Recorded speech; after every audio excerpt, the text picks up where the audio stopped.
All right, Coach, you do this long enough, you're gonna see the highest of the highs, lowest of the lows. Where do you think that Sunday's game ranks in your long coaching career as far as tough days?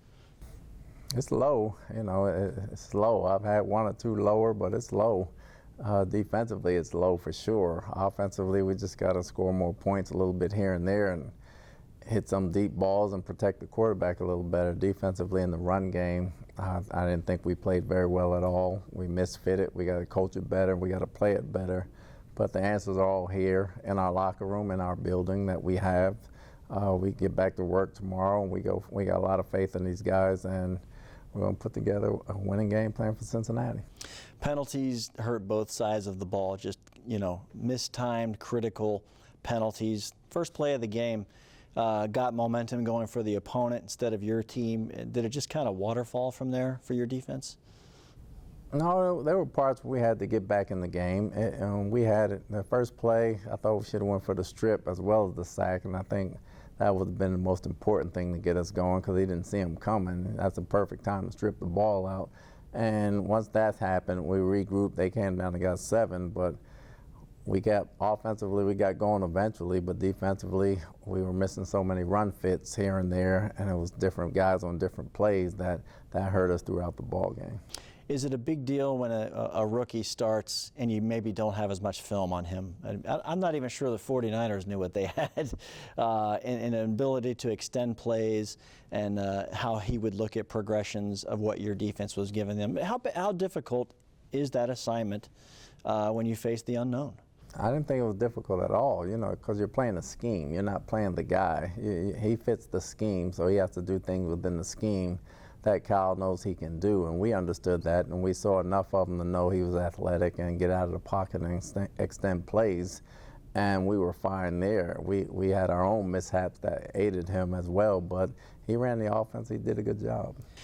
Penalties on defense, another one in the end zone. There's always questionable in how you look at a call, but coaches say if a penalty's called, then it's a penalty.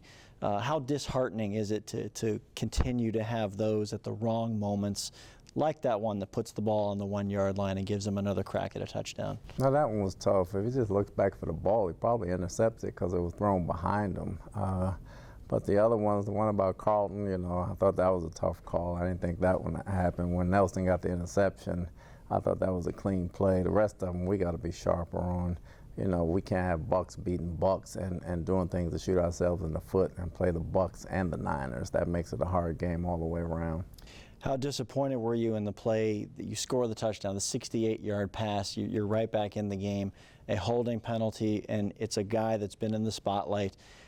Says, listen, we need to do better, I need to do better, and it's the call that takes the points off the board. I mean, it's tough. It's tough. And, all he got to do is shoot his hands. If he shoots his hands, he's fine. He got to the side and he grabbed the guy, and that took 7 points off the board. That one score didn't win the game. It could have ignited us a little bit more, but we had a couple more penalties, like the one, obviously, that put the ball on the 1-yard line. That could have changed the game as well. So we cannot keep committing penalties and understand we need to get to where we got to get to. When you took a look at all the pass plays, and there were a lot of them, is Tom throwing the football, or in this particular game, did he throw the football as well as you would have liked? No, because we only scored 7 points, but there's a lot of things that go along with that. It's not just Tom, it's the O-line, it's the receivers, it's the tight ends, it's the running backs.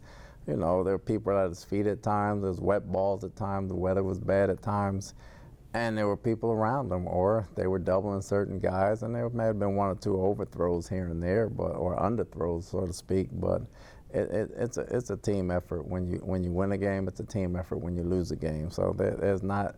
Tom can't carry the Buccaneers, and the Buccaneers, it's a group effort, it's a team effort. When we lose, the defense didn't play well, the offense didn't play well, the special teams didn't play well, and that's what happened. I don't know how common it is really in the NFL, but when the game gets to a certain point and there's so many possessions left, do you entertain the idea of getting some guys out of the game and getting some other guys in to finish it?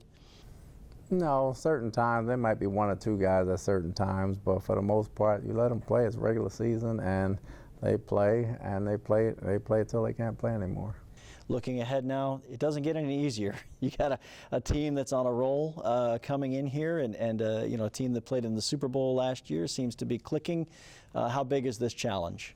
It's huge. It's the last month of the season. You know, we got 4 games left, but our challenge to ourselves is bigger than the challenge of Cincinnati coming in here. We got to correct the things we need to correct in order to play the Bengals, and that's what we're going to focus on this week.